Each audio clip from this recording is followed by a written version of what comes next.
Good afternoon, everyone. Just a few things at the top here, and then happy to dive in and take your questions. Today, Secretary Austin is traveling to Brussels to host the 23rd Ukraine Defense Contact Group tomorrow, June 13th. The Secretary will be joined by the Chairman of the Joint Chiefs, General C.Q. Brown, and senior military officials from nearly 50 nations to discuss the ongoing war in Ukraine and encourage continued support from the international community to provide the Ukrainians with the means necessary to defend their sovereign territory.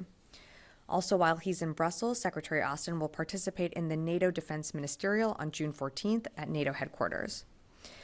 And now switching to a few operational updates on the temporary pier, or the joint logistics over-the-shore capability that is being used to surge humanitarian assistance into Gaza. As you know, for 2 days, the temporary pier was not operational due to high sea states. As of yesterday, June 11th, U.S. Central Command resumed the delivery of humanitarian assistance into Gaza with more than 500 metric tons of aid delivered to the marshalling area, and today delivered another over 500 metric tons in as well to the marshalling area. In total, since May 17th, Central Command assisted in the delivery of more than 2,500 metric tons, or approximately 5.6 million pounds of humanitarian aid to the shore for onward distribution. Additionally, the one remaining Army vessel that was beached in Gaza on May 25th was recovered last night, and we greatly appreciate the IDF's assistance with recovery of that vessel.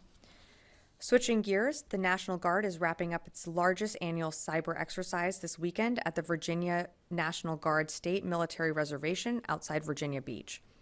Exercise Cyber Shield 2024 brings together nearly 1,000 participants from National Guard units in 41 states and territories, 27 defensive cyber operations elements, 9 international partner nations, and the active duty Air Force with a focus on defending critical infrastructure against cyber threats.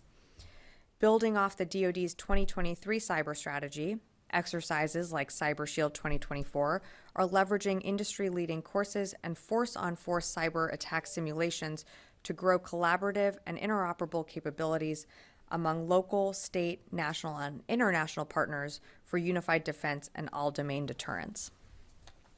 And finally, Abe Denmark, the Secretary's senior advisor for AUKUS, is departing the Pentagon. We want to thank Abe for his leadership building strong coalitions, bringing us even closer to two of our closest allies, the UK and Australia, and for strengthening security across the Indo-Pacific. He was a key architect of the AUKUS Pillar 1 optimal pathway announced by the President and the Prime Ministers, and instrumental in developing advanced capability cooperation in AUKUS Pillar 2. On behalf of the Secretary of Defense, we wish him all the best in his future endeavors. And with that, I'd be happy to take your questions. Lita. Thanks, Sabrina. Two things. One, when does the U.S. expect to deliver the new Patriot system to Ukraine, and what impact does the Secretary and the military believe that will have on the war there? And then just secondly, just to follow up on the pier, has any aid moved from the marshalling area into Gaza that you're aware of? And how big of a problem is this, that aid is just going to keep mounting? Do you have any sense that it will resume at all? Let me take the last part first. So to my knowledge, since aid has started flowing in from yesterday and today, it's just being collected in the marshalling area, getting ready for when the UNWFP is ready to distribute. That distribution hasn't happened to my knowledge. I'd refer you to USAID and WFP to speak more to that. I know that they are conducting a security review, so while they do that, it is in the marshalling area. The good news is that it's on the beach, so it's a step closer to getting to the people who need it most, but I just don't have an update on when that will be further distributed. In terms of your first question on Ukraine and air defenses, I've seen some of the reporting out there on the Patriot. I don't have any announcements to make on a Patriot battery today. What I can tell you, and not getting ahead of the Secretary, but something that he continues to emphasize when he hosts the Ukraine Defense Contact Group, is that we know air defenses are a priority for Ukraine. It's something that they need, whether it be in the Patriot or other forms. And so I'm sure that's going to be a topic of discussion tomorrow at the UDCG. Won't get ahead of the secretary and don't have any announcements to make, but we'll certainly keep you updated if there are any other additional presidential drawdown packages. Jen. Sabrina, just to follow up, so of the 2,500 tons that have been delivered to Gaza, all are still in the marshalling area? None have been distributed? No. So for better numbers on the distribution, I'd refer you to the WFP and USAID to speak more to that. I'm speaking about the aid deliveries from the temporary pier from yesterday and today. That aid remains in the marshalling area and just collated there. The aid that was that came off the pier before we had to what's the right word? Remove it and then re-anchor it. That aid had been distributed on, or at least went to the warehouses. And how seriously are you taking the arrival of this Russian flotilla in Havana and the exercises being taking place in the Caribbean? So we've been tracking the Russians' plans for this. This is not a surprise. We've seen them do these type of port calls before, and these are routine naval visits that we've seen under different administrations. We're always constantly going to monitor any foreign vessels operating near U.S. territorial waters. We, of course, take it seriously, but these exercises don't pose a threat to the United States. When was the last time that Russian naval vessels were off the coast of Florida or in Cuba? I'd refer you to NORTHCOM and SOUTHCOM to speak more to that. I know they have done exercises previous years under different administrations, but I don't have those exact dates in front of me. Kelly. Yeah, just to follow up on Jen's questioning on what's happening with Russian warships moving into Cuba. It did happen in different administrations, as you're saying, but the timing of it happening now with what's happening in Ukraine, with President Biden taking off for the G7 in Italy, meeting with world leaders and not Vladimir Putin, is this seen as some sort of muscle flexing on the side of Russia? I'd refer you to the Russians to speak to their own operations and exercises. It certainly wouldn't come as a surprise to us if we see more activity around the United States. And, they do have a global exercise that will, I think, likely culminate this fall. It's something that we're going to continue to monitor. Again, I think what's important here is that what Russia is doing in these exercises, they don't pose a threat to the United States, but of course we're going to continue to monitor. Have they gotten close to, I know we have our U.S. ships kind of repositioned in the area monitoring it. Mm-hmm. Have they gotten close, or can you say how close they've gotten to our ships? I don't have those specifics. I would direct you to NORTHCOM and SOUTHCOM as well to speak more to that. I just don't have that right now. Constantine, did I see you had a question right there? So just continuing on that line of questioning, sure. Are you able to say what the U.S. military responded with? So, we're continuing to monitor. I can tell you that the Navy's U.S. Second Fleet, U.S. Fourth Fleet, U.S. Coast Guard Atlantic Area, and Canadian Joint Task Force Atlantic are conducting routine operations throughout the Atlantic. But we're going to continue to monitor what's happening in the region, but that's all I have in terms of specifics. And then one last detail. Are you able to say how close the Russian ships got to the coast of Florida? I don't have those specific details. I direct you to NORTHCOM for that. I'm just going to go to the phones and then happy to come back into the room. Fadi Mansour, Al Jazeera.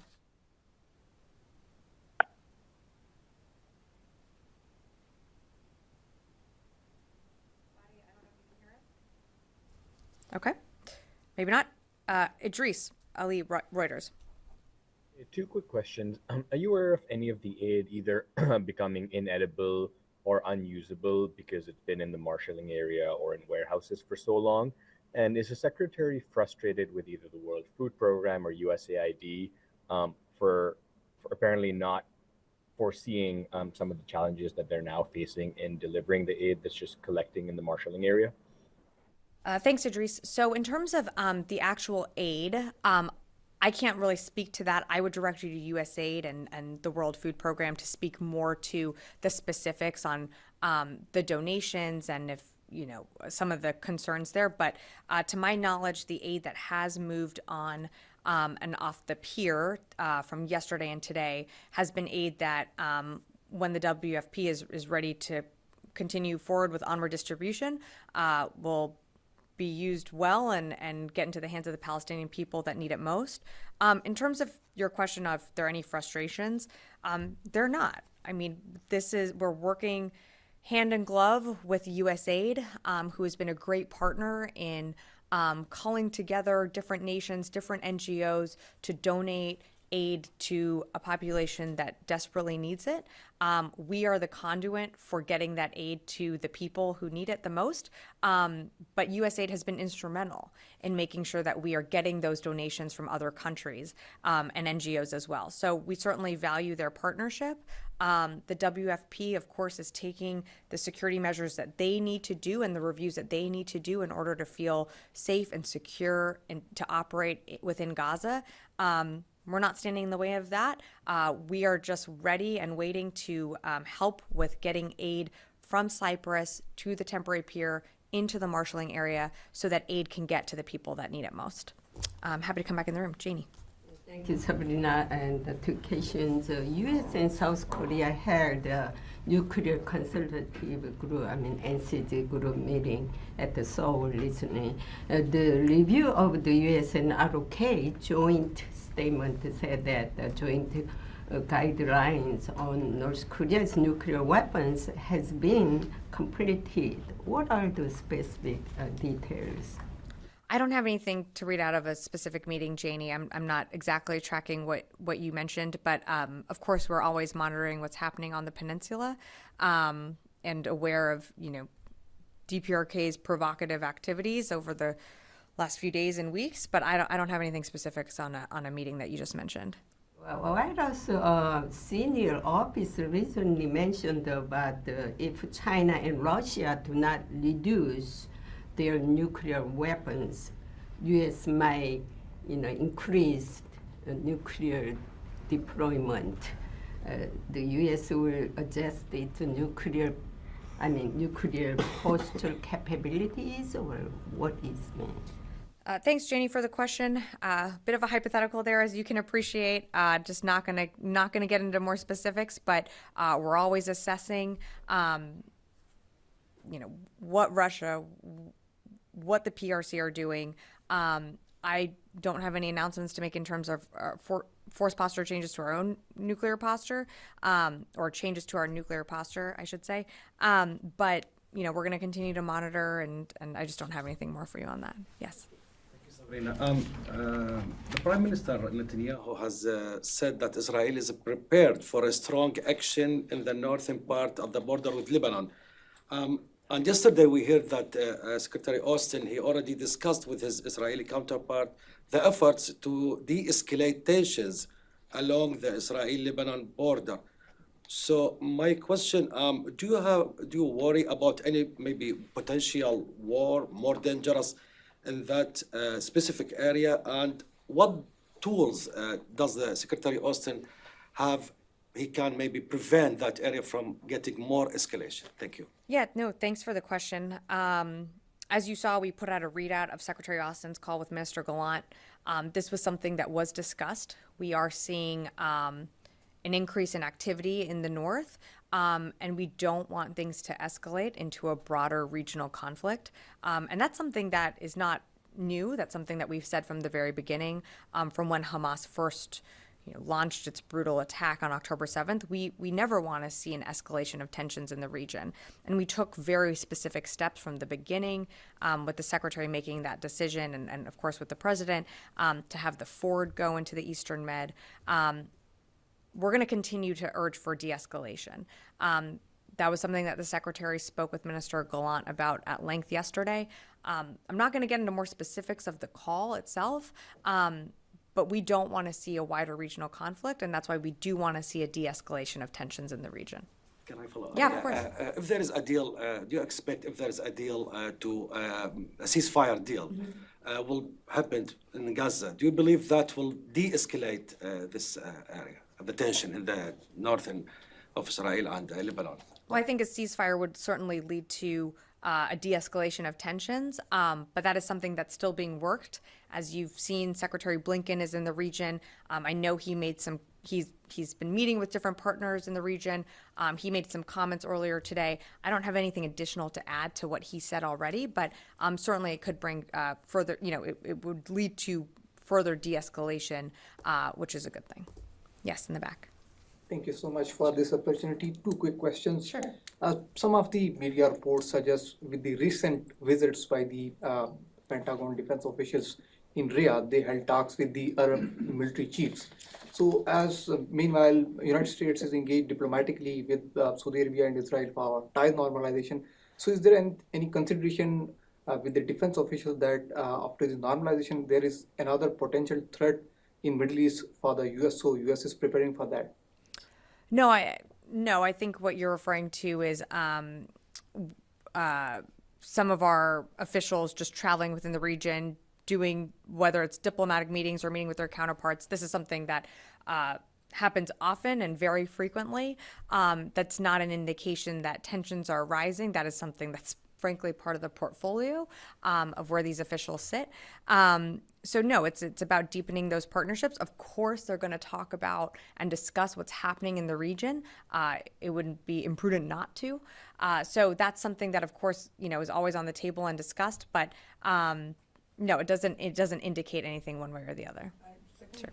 I want to ask, like, the United States have counter-security cooperation with the Pakistan. So from the month of May and from the timeline long ago, we observed that number of aerial strikes happened in Afghanistan or on the neighboring border of the Pakistan. So a number of high-value targets got hit. So I want to know, like, is there any intelligence sharing or coordination by United States towards Pakistan regarding the onward Pakistan counterterrorism operations regarding TTP or the top value targets?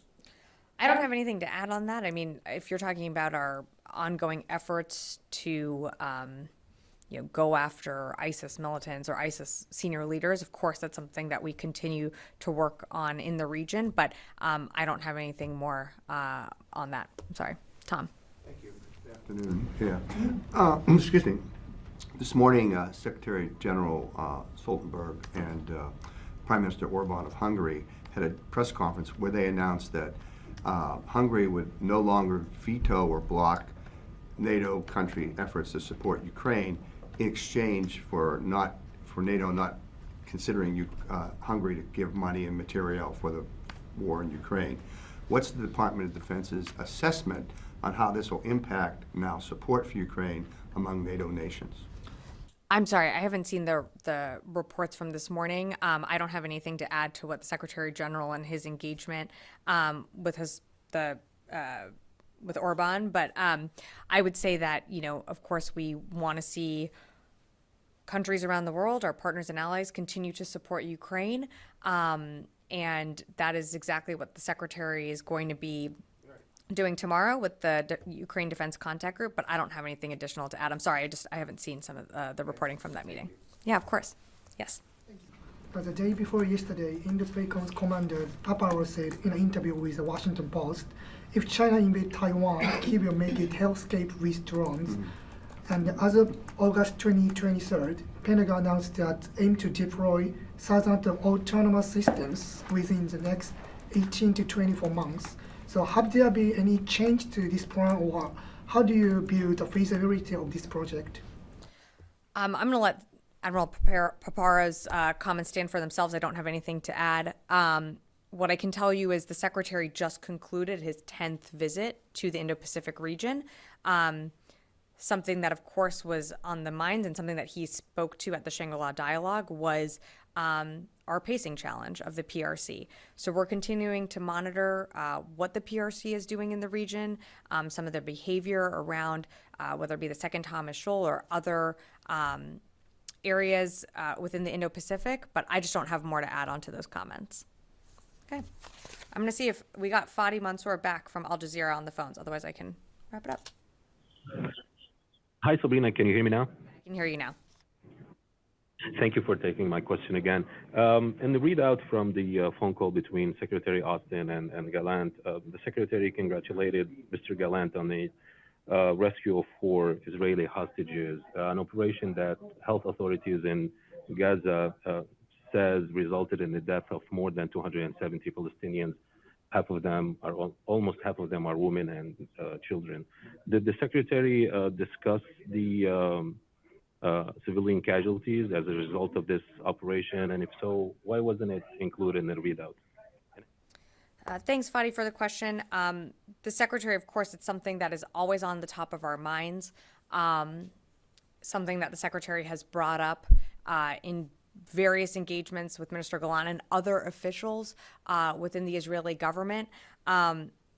Of course, we are deeply concerned by some of the reports that we are seeing out of Gaza when it comes to civilian casualties. It's something that we're always very frank about whenever it's a call or a private engagement or publicly from here. It's something that we're going to continue to speak to the Israelis about. It's something that we're concerned about. But I just don't have anything additional to add other than what we put out in the readout yesterday, which you referenced. Okay, Nancy. Do you know, though, if the Secretary broached that specifically in yesterday's call? He talked about the operation broadly. I'm not going to go into more specifics of the call. It was a pretty sensitive operation, and we are glad to see the success of these 4 hostages that were returned home. Blanket, we are always concerned about the reports of civilian casualties coming out of Gaza. It's something that he reiterates constantly in his calls with Minister Gallant, not just him, but from other officials in this building. It's something that does come up routinely. I'm not going to get into more specifics, but there were certainly questions about the operations that were asked, and I'm just going to leave it at that. Okay, thanks, everyone.